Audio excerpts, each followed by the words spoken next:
اعوذ باللہ من الشیطان الرجیم، بسم اللہ الرحمن الرحیم۔ اور میں پہلے بھی بیان کر چکا ہوں کہ کفور کا لفظ اس واسطے اس آیت میں اختیار فرمایا گیا ہے کہ لغت عرب میں کفر دبانے اور ڈھانکنے کو کہتے ہیں۔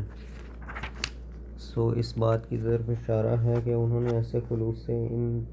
انقطاع اور رجوع اللہ کا پیالہ پیا ہے کہ دنیا کی محبت بالکل ٹھنڈی ہو گئی ہے۔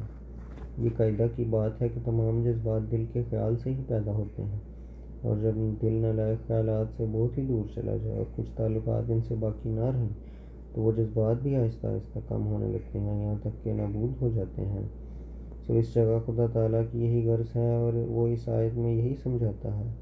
کہ جو اس کی طرف کامل طور سے جھک گئے وہ نفسانی جذبات سے بہت ہی دور نکل گئے ہیں، اور ایسے خدا کی طرف جھکے کہ دنیا کی سرگرمیوں سے ان کے دل ٹھنڈے ہو گئے اور ان کے جذبات ایسے دب گئے جیسا کہ کافور زہریلے مادوں کو دبا دیتا ہے۔ اور پھر فرمایا کہ وہ لوگ اس کافوری پیالہ کے بعد وہ پیالے پیتے ہیں جن کی ملونی زنجیل ہے۔ اب جاننا چاہیے کہ زنجیل دو لفظوں سے مرکب ہے، یعنی زنا اور جبل، اور زنا لغت عرب میں اوپر چڑھنے کو کہتے ہیں اور جبل پہاڑ کو۔ اس کے ترکیبی معنی یہ ہیں کہ پہاڑ پر چڑھ گیا۔ اب جاننا چاہیے کہ انسان پر ایک زہریلی بیماری کے فرد ہونے کے بعد اعلیٰ درجے کی صحت تک دو حالتیں آتی ہیں۔ ایک وہ حالت جب کہ زہریلے مواد کا جوش بکلی جاتا رہتا ہے اور خطرناک مادوں کا جوش روباسلہ ہو جاتا ہے اور سمی کیفیات کا حملہ بخیر عافیت گزر جاتا ہے، اور ایک مہلک طوفان جو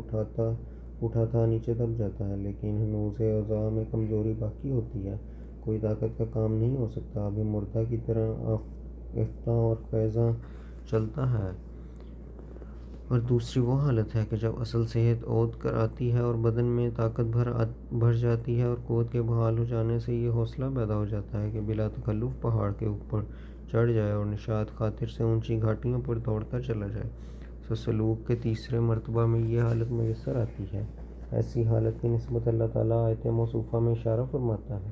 کہ انتہائی درجہ کے باخدا لوگ وہ پیالے پیتے ہیں جن میں زنجیل ملی ہوئی ہے، یعنی وہ روحانی حالت کی پوری قوت پا کر بڑی بڑی گھاٹیوں پر چڑھ جاتے ہیں اور بڑے مشکل کام ان کے ہاتھ سے انجام پذیر ہوتے ہیں اور خدا کی راہ میں حیرت ناک جانفشانیاں دکھلاتے ہیں۔ زنجیل کی تفسیر۔ اس جگہ یہ بھی واضح رہے کہ علم طب کی روح سے زنجیل وہ دوا ہے جس کو ہندی میں سونٹ کہتے ہیں۔ وہ حرارت غریزی کو بہت قوت دیتی ہے اور دستوں کو بند کرتی ہے، اور اس کا زنجیل اسی واسطے نام رکھا گیا کہ گویا وہ کمزور کو ایسا قوی کرتی ہے اور ایسی گرمی بن جاتی ہے جس سے وہ پہاڑوں پر چڑھ سکے۔ اور متقابل آیتوں کے پیش کرنے سے جن میں ایک جگہ کافور کا ذکر ہے ایک جگہ زنجیل کا، خدا تعالیٰ کی یہ غرض ہے کہ اپنے بندوں کو سمجھائے کہ جب انسانی جذبات نفسانی سے نیکی کی طرف حرکت کرتا ہے تو پہلے بہل اس حرکت کے بعد یہ حالت پیدا ہوتی ہے کہ اس کے زہریلے مواد نیچے دبائے جاتے ہیں اور نفسانی جذبات روب کمی ہونے لگتے ہیں، جیسا کہ کافور زہریلے مواد کو دبا لیتا ہے، اسی لیے وہ حیضہ اور محرکہ تپوں میں مفید ہے۔ اور پھر جب زہریلے مواد کا جوش بالکل جاتا رہے اور ایک کمزور صحت جو ضعف کے ساتھ ملی ہوئی ہوتی ہے حاصل ہو جائے تو پھر دوسرا مرحلہ یہ ہے کہ وہ ضعیف بیمار زنجیل کے شربت سے قوت پاتا ہے، اور زنجیلی شربت خدا تعالیٰ کے حسن اور جمال کی تجلی ہے جو روح کی غذا ہے۔ جب اس تجلی سے انسان قوت پکڑتا ہے تو پھر بلند اور اونچی گھاٹیوں پر چڑھنے کے لائق ہو جاتا ہے، اور خدا تعالیٰ کی راہ میں ایسی حیرت ناک سختی کے کام دکھلاتا ہے کہ جب تک یہ عاشقانہ گرمی کسی کے دل میں نہ ہو ہرگز ایسے کام دکھلا نہیں سکتا۔ خدا تعالیٰ نے اس جگہ ان دو حالتوں کے سمجھانے کے لیے عربی زبان کے دو لفظوں سے کام لیا ہے، ایک کافور سے جو نیچے دبانے والے کو کہتے ہیں، اور دوسرے زنجیل سے جو اوپر چڑھنے والے کو کہتے ہیں۔ اور اس راہ میں بھی دو حالتیں سالکوں کے لیے واقع ہیں۔ باقی حصہ آیات کا یہ ہے: اِنَّا اعْتَدْنَا لِلْكَافِرِينَ سَلَاسِلَ وَأَغْلَالًا وَسَعِيرًا، یعنی ہم نے منکروں کے لیے جو سچائی کو قبول کرنا نہیں چاہتے زنجیریں تیار کرتی ہیں اور توق گردن اور ایک افروختہ آش کی سوزش۔ اس آیت کا مطلب یہ ہے کہ جو لوگ سچے دل سے خدا تعالیٰ کو نہیں ڈھونڈتے، ان پر خدا کی طرف سے رجت پڑتی ہے۔ وہ دنیا کی گرفتاریوں میں ایسے مبتلا رہتے ہیں کہ گویا پاب زنجیر ہیں، اور زمینی کاموں میں ایسے نگونسار ہوتے ہیں کہ گویا ان کی گردن میں ایک طوق ہے جو ان کو آسمان کی طرف سے نہیں اٹھانے دیتا اور ان کو سر نہیں اٹھانے دیتا، اور ان کے دلوں میں حرص و ہوا کی ایک سوزش لگی ہوئی ہوتی ہے کہ یہ مال حاصل ہو جائے اور یہ جائیداد مل جائے اور فلاں ملک ہمارے قبضے میں آ جائے اور فلاں دشمن پر ہم فتح پا جائیں، اس قدر روپیہ ہو، اتنی دولت ہو، کہ چونکہ خدا تعالیٰ ان کو نالائق دیکھتا ہے اور برے کاموں میں مشغول پاتا ہے، اس لیے یہ تینوں بلائیں ان کو لگا دیتا ہے۔ اور اس جگہ اس بات کی طرف بھی اشارہ ہے کہ جب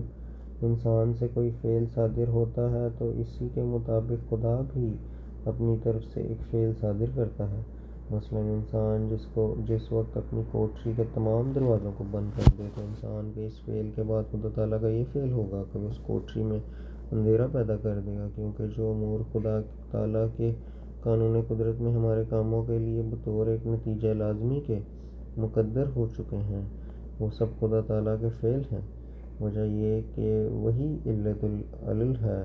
ایسا ہی اگر مثلاً کوئی شخص زہر قاتل کھا لے تو اس فعل کے بعد خدا تعالیٰ کا یہ فعل صادر ہوگا کہ اسے ہلاک کر دے گا۔ ایسا ہی اگر کوئی ایسا بجا فعل کرے کہ جو کسی متعدی بیماری کا موجب ہو تو اس فعل کے بعد خدا تعالیٰ کا یہ فعل ہوگا کہ وہ متعدی بیماری اس کو پکڑ لے گی۔ بس جس طرح ہماری دینی زندگی میں صریح نظر آتا ہے کہ ہمارے ایک فعل کے لیے ایک ضروری نتیجہ ہے اور وہ نتیجہ خدا کا فعل ہے، ایسا ہی دین کے متعلق بھی یہی قانون ہے، جیسا کہ خدا تعالیٰ ان دو مثالوں میں سے صاف فرماتا ہے: الذین جاہدوا فینا لنہدینہم سبلنا، سورہ العنکبوت، فلما زاغوا أزاغ اللہ قلوبہم، سورہ الصف۔ یعنی جو لوگ اس فعل کو بجا لائے کہ انہوں نے خدا تعالیٰ کی جستجو میں پوری کوشش کی، تو اس فعل کے لیے لازمی طور پر ہمارا یہ فعل ہوگا کہ ہم ان کو اپنی راہ دکھا دیں گے، اور جن لوگوں نے کچھ اختیار کی اور صحیح راہ پر چلنا نہ چاہا تو ہمارا فعل ان کی نسبت یہ ہوگا کہ ہم ان کے دلوں کو کج کر دیں گے۔ اور پھر اس حالت کو زیادہ توضیح دینے کے لیے فرمایا: من کان فی ہذہ اعمی فہو فی الآخرۃ اعمی واضل سبیلا، یعنی جو شخص اس جہاں میں اندھا رہا وہ آنے والے جہاں میں بھی اندھا ہی ہوگا، بلکہ اندھوں سے بدتر۔ یہ اس بات کی طرف اشارہ ہے کہ نیک بندوں کو خدا کا دیدار اسی جہان میں ہو جاتا ہے اور وہ اسی جگ میں اپنے اس پیارے کا درشن پا لیتے ہیں جس کے لیے وہ سب کچھ کھوتے ہیں۔ غرض مفہوم اس آیت کا یہی ہے کہ بہشتی زندگی کی بنیاد اسی جہاں سے پڑتی ہے اور جہنمی نابینائی کی جڑ بھی اسی جہاں کی گندی اور کورانہ زیست ہے۔ اور پھر فرمایا: یعنی جو لوگ ایمان لاتے اور اچھے عمل بجا لاتے ہیں وہ ان باغوں کے وارث ہیں جن کے نیچے نہریں بہہ رہی ہیں۔ اس آیت میں خدا تعالیٰ نے ایمان کو باغ کے ساتھ مشابہت دی جس کے نیچے نہریں بہتی ہیں۔ بس واضح رہے کہ اس جگہ ایک اعلیٰ درجے کی فلسفی کے رنگ میں بتلایا گیا ہے کہ جو رشتہ نہروں کو باغ کے ساتھ ہے وہ رشتہ اعمال کا ایمان کے ساتھ ہے۔ بس جیسا کہ کوئی باغ بغیر پانی کے سرسبز نہیں رہ سکتا، ایسا ہی کوئی ایمان بغیر نیک کاموں کے زندہ ایمان نہیں کہلا سکتا۔ اگر ایمان ہو اور اعمال نہ ہوں تو وہ ایمان ہیج ہے، اور اگر اعمال ہوں اور ایمان نہ ہو تو وہ اعمال ریاکاری ہیں۔ اسلامی بہشت کی یہی حقیقت ہے کہ وہ اس دنیا کے ایمان اور عمل کا ایک ظل ہے۔ وہ کوئی نئی چیز نہیں جو باہر سے آ کر انسان کو ملے گی، بلکہ انسان کی بہشت انسان کے اندر ہی سے نکلتی ہے، اور ہر ایک کی بہشت اس کا ایمان اور اسی کی اعمال صالح ہیں جن کی اسی دنیا میں لذت شروع ہو جاتی ہے، اور پوشیدہ طور پر ایمان اور اعمال کا باغ نظر آتے ہیں اور نہریں بھی دکھائی دیتی ہیں۔ لیکن عالم آخرت میں ہی یہ بات کھلے طور پر محسوس ہوں گے۔ خدا کی پاک تعلیم ہمیں یہی بتلاتی ہے کہ سچا اور پاک، مستحکم اور کامل ایمان جو خدا اور اس کی ذات اور اس کی صفات اور اس کے ارادوں کے متعلق ہو، وہ بہشت خوشنما اور بارور درخت ہے، اور اعمال صالح اس بہشت کی نہریں ہیں، جیسا کہ وہ فرماتا ہے۔ ترجمہ، یعنی وہ ایمانی کلمات جو ہر ایک افراط، تفریق اور نقص اور خلل اور کذب اور ہزل سے پاک اور من کل الوجوہ کامل ہو، وہ اس درخت کے ساتھ مشابہ ہے جو ہر ایک عیب سے پاک ہے، جس کی جڑ زمین میں قائم اور شاخیں آسمان میں ہوں، اور اپنے پھل کو ہمیشہ دیتا ہو، اور کوئی وقت اس پر نہیں آتا کہ اس کی شاخوں میں پھل نہ ہوں۔ اس بیان میں خدا تعالیٰ نے ایمانی کلمہ کو ہمیشہ پھلدار درخت سے مشابہت دے کر 3 علامتیں اس کی بیان فرمائی ہیں۔ اول یہ کہ جڑ اس کو جو اصل مفہوم سے مراد ہے انسان کے دل کی زمین میں ثابت ہو، یعنی انسانی فطرت اور انسانی کانشنس اس کی حقانیت اور اصلیت کو قبول کر لیا ہو۔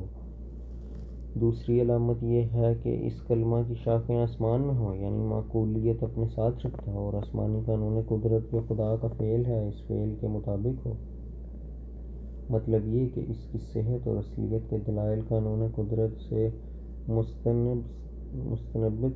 ہو سکتے ہیں، اور نیز یہ کہ وہ دلائل ایسے اعلیٰ ہوں کہ گویا آسمان میں ہیں، جن تک اعتراض کا ہاتھ نہیں پہنچ سکتا۔ تیسری علامت یہ ہے کہ وہ پھل جو کھانے کے لائق ہے دائمی اور غیر منقطع ہو، یعنی عملی مزاولت کے بعد اس کی برکات و تاثیرات ہمیشہ اور ہر زمانہ میں مشہود اور محسوس ہوتے ہیں، یہ نہیں کہ کسی خاص زمانہ تک ظاہر ہو کر پھر آگے بند ہو جائے۔ اور پھر فرمایا، یعنی پلید کلمہ اس درخت کے ساتھ مشابہ ہے جو زمین میں سے اکھڑا ہوا ہو، یعنی فطرت انسانی اس کو قبول نہیں کرتی اور کسی طور سے وہ قرار نہیں پکڑتا، نہ دلائل عقلیہ کی روح سے، نہ قانون قدرت کی روح سے، نہ کانشنس کے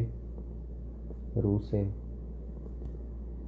وَقَ اللَّهُ الْعَظِيمُ۔